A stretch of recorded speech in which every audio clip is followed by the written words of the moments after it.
Oh my goodness. Welcome to my home.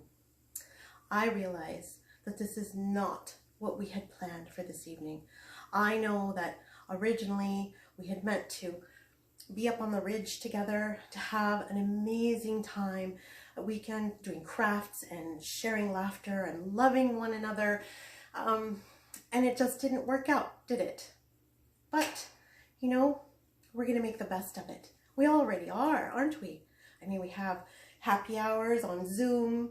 We are sending each other cards, sharing amazing photos, memories from past gatherings, and the shirts from this year. Every time I open Facebook, my heart is just filled by all of you. So we can't be together on the ridge, but we can make the best of it here. And I'm so glad that you joined me. Before we get started, what I'd like to do is kind of set the mood a little bit, all right? So there may be some of you watching, I can't see very well. There may be some of you watching that have never been to the lodge before. This may have been your first year. So let me set the scene for you if we were in the lodge, okay? So behind me, there would be a huge stone fireplace, all right? Here's a standing stone, which would be out the front door greeting you when you arrived, all right? But this would be a stone fireplace, and I turned on my gas stove because I know, knowing the weather, Felicia would be cold, and she'd already have it roaring. So this is for Felicia to keep her warm, okay? So in front of me, there's a large round ottoman and a horseshoe-shaped sectional couch for people to sit on. All the way around the room, there are bar stools that get drug all over and clustered here and there so people can sit around in them. And the main part of the lodge is 2 stories. So there's a loft on 3 sides, and people also watch the festivities from up above. So now you have the general layout of the room, okay? So now what I want all of us to do is I want us to try and put ourselves there, okay? So bear with me. I want all of you to close your eyes for just a moment, all right? Close your eyes, and I want you to feel the gathering with all of your Avois sisters on Saturday night. We're all exhausted and satisfied. Our hearts are filled with so much joy. We can't imagine that it can hold anymore, but it always does. Our stomachs are full with good food that our sisters have created for us. And we've all worked together this evening to clean things up so we could settle down for a story. We're warm in front of the fire and warmed by a few flasks that are running around in the crowd, okay? So are you feeling it? Are you feeling all the love and the warmth, the normal Saturday night at the gathering, all right? So now that you're feeling that, I want you to pick your spot. Where are you sitting tonight? Are you sitting before me on the floor with your legs all crisscross applesauce? Are you snuggled up on that sofa with your Sassenach sisters? Are you along the walls or in some of the bar stools clustered up with your cabin mates? Or maybe you're up above in the balcony with new friends or old friends, and you're looking down from there. Okay, you all have your spots. Do you know where you're sitting now? Okay, go ahead and open your eyes. Okay, good. Does everybody have a good view? And you can hear me all right? Wendy, why are you all the way back there? I told you this wouldn't be scary tonight. I even said it was family friendly. All right, fine. Can you at least take the blanket off of your head? Thank you. I appreciate that. She's never going to trust me again. And about the time she does, it'll be due for a new scary story. Okay, onward. Does everybody have a drink? That's the next important thing. We all need to have a drink because I need to propose a toast to all of you. All right, I have mine. You can have whiskey or wine or coffee or tea or water or whatever it is that you like. All right. Now, as I was preparing for all of this, I stumbled upon a poem by a Scottish poet whose name is Pauline Prior Pitt. Wonderful alliteration. And it's short and sweet, but it spoke to me. It echoes very much what I feel when I'm with all of you. So my toast to you, raise your glasses. So easy to be with, you are. Easy like the ebb and flow of tides, you are. Easy like melting snow, you are. Wise women, welcome as sunshine, spreading delight. Sanjva. All right. Oh. All right, that's very good. So are we ready for a story? Tonight, I want to tell you the story of a man who lived in Lochmaben.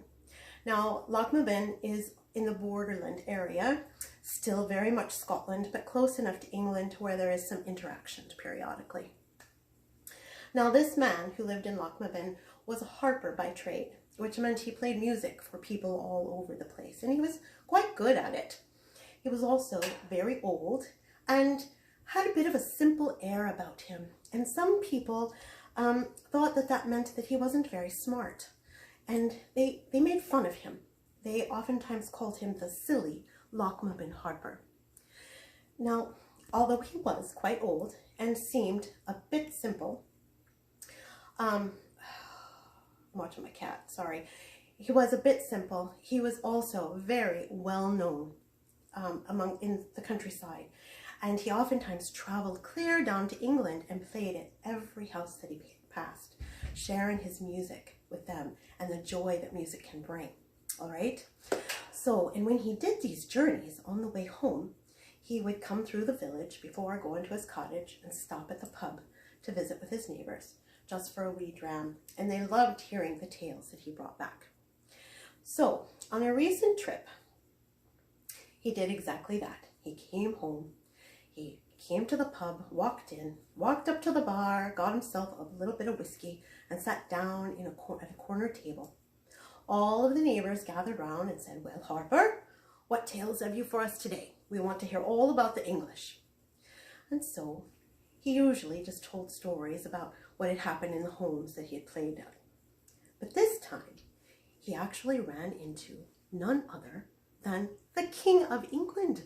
That's right, King George himself. Now, you know and I know that the Scots have no love for the English king, and the same was true of the harper. Yet, he could not help but admire the beautiful brown horse that His Majesty was riding that day. And he told all of his friends in the pub that very day that he laid eyes on that horse that he knew someday it should be his. Well, you can imagine what reaction that statement got. All of his friends started laughing and teasing him. One man said, "It's true, the king is a bit witless, but to steal his horse, it cannot be done." Others tapped their foreheads and said, "He's just growing more addle-brained every day, the silly, silly Lochmaben harper." Now, most of us would take offense at this, but the harper never did. He just gave them a simple smile, finished his whiskey, and bid them farewell, so he went on home to his cottage and his wife. When he walked in, he set his harp in the corner, and he looked up at his wife and he said, "Wife, I'm going to steal the king's horse." "Are you?" she said, without a tone of surprise or a hint of laughter in her voice. She just kept stirring her porridge for supper, because you see, she knew a little something about her husband that the neighbors didn't know.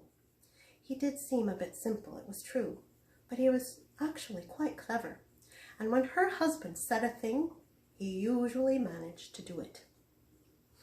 So the harper sat at the fire, and he stared into the flames for a bit, puzzling out his plan. Eventually, he snapped his fingers.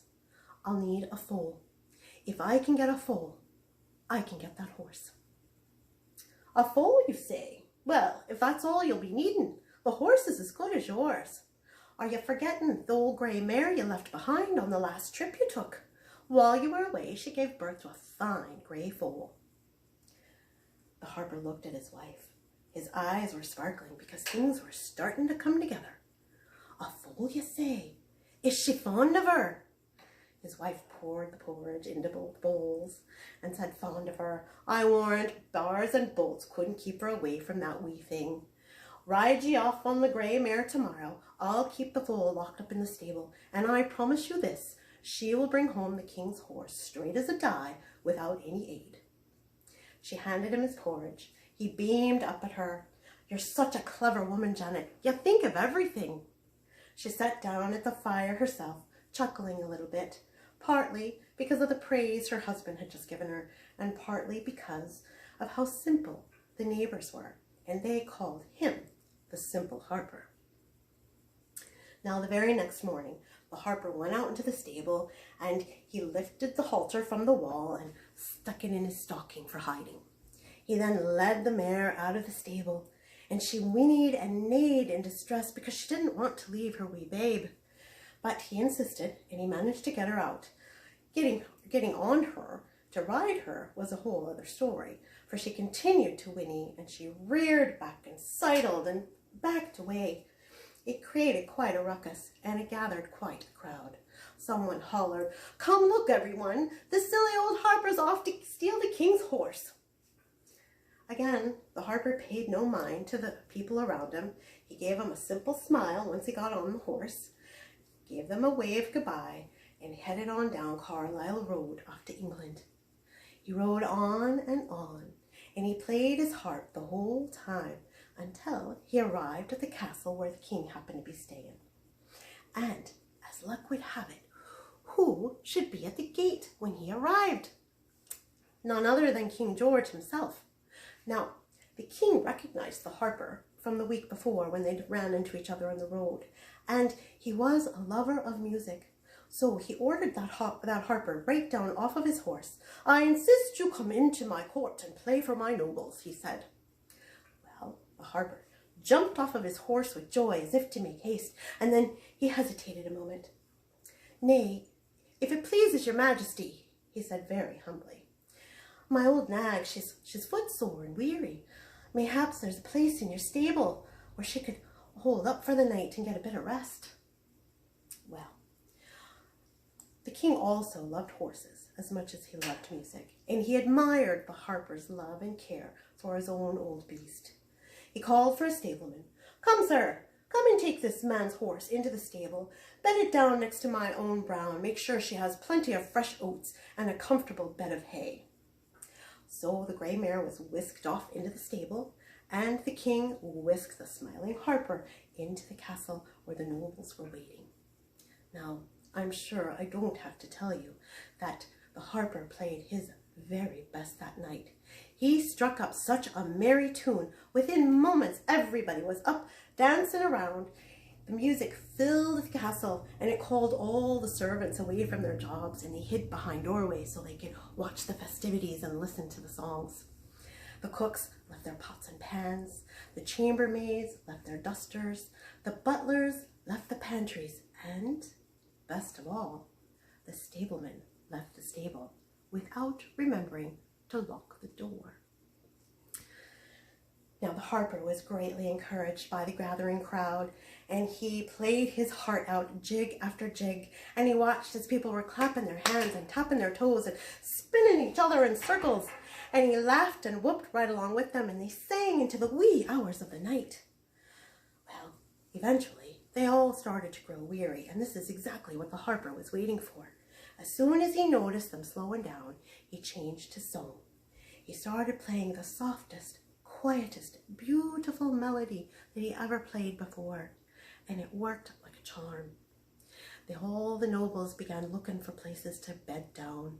They found soft corners over by the fire, padded benches along the wall, and some of them even curled up underneath the very dining room tables and began to nod off.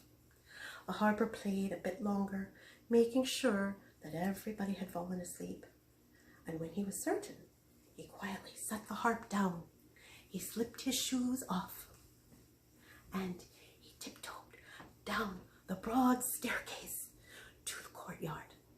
He crossed the courtyard, came to the stable, and pushed the unlocked doors open. Now it was here he had to wait for just a moment so he could look in awe and wonder, because never had he seen such a splendid stable in his life. It was immaculate, and there must have been 30 horses standing along a line on one side. They were all lovely, but the most beautiful was the king's favorite brown, and the harper knew it immediately. He went over to him, took the halter out of his stocking, and placed it on the brown's head. Then he took that halter and he tied it to his grey's tail. He led the two beasts outside and across the courtyard to the wrought iron gate, pushed the gate open, took a step back, looked at his mare and said, "Off with ya," and gave her a quick smack on the rump. Well, you didn't have to tell her twice. She had a bairn at home that needed some care. She took off like a shot, galloping so quickly that poor Brown really wanted to bite her rump. He wasn't happy at being tied there at all. But she took off across that countryside, jumping over walls and hedges and ditches. He never had a chance. Now, although she was quite old, she was still very fleet of foot. And by daybreak, there she was, she and her tired companion, standing in front of her own stable in Lochmaben. She began to whinny and neigh and kick at the door with her hooves, trying to get to her foal. This, of course, woke up the harper's wife, and she had a feeling she knew what was happening out there.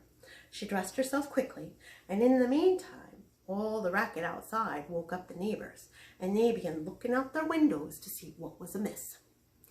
Well, when the harper's wife walked outside, there they were, the beautiful grey and the lovely brown, as lovely as her husband had made him sound. She went over and unlocked the stable, made sure that the foal and the mare were snuggled up together, and gave them all fresh oats for breakfast. Now, while she was doing it, she was laughing to herself. "'Tis the silly old Lochmaben harper," they say. Well, I wonder how many of them would have the wits to steal the king's horse so easily. In the meantime, up and down in England, at the castle, the harper had crept back into the great hall and had continued playing throughout the night until the noblemen and the king began to wake up. They stretched and yawned and called for breakfast. This sent all the servants scurrying away back to their posts. The cooks went back to their pots and pans.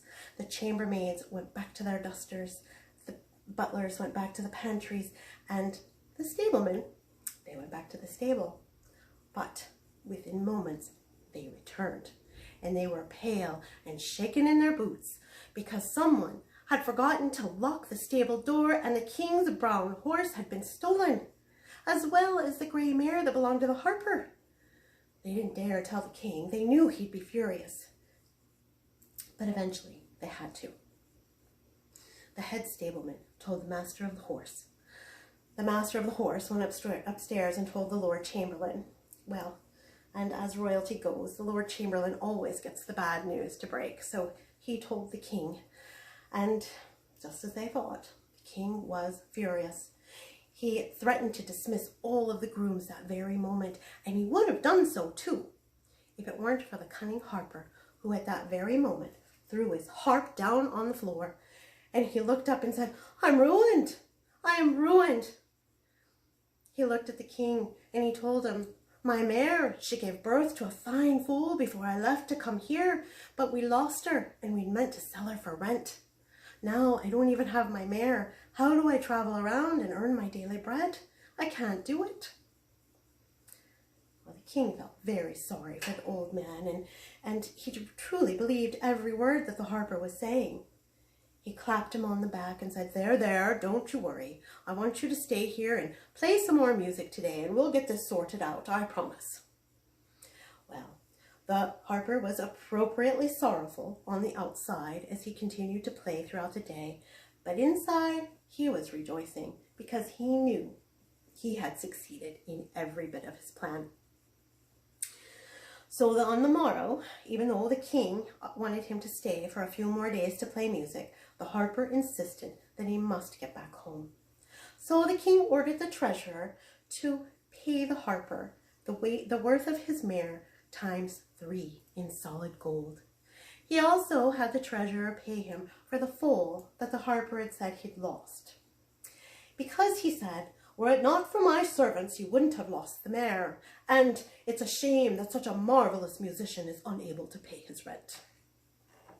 So the harper walked home triumphantly, and when he walked through Lochmaben village, everybody greeted him, and not one person called him silly that day. In fact, they never called him silly again.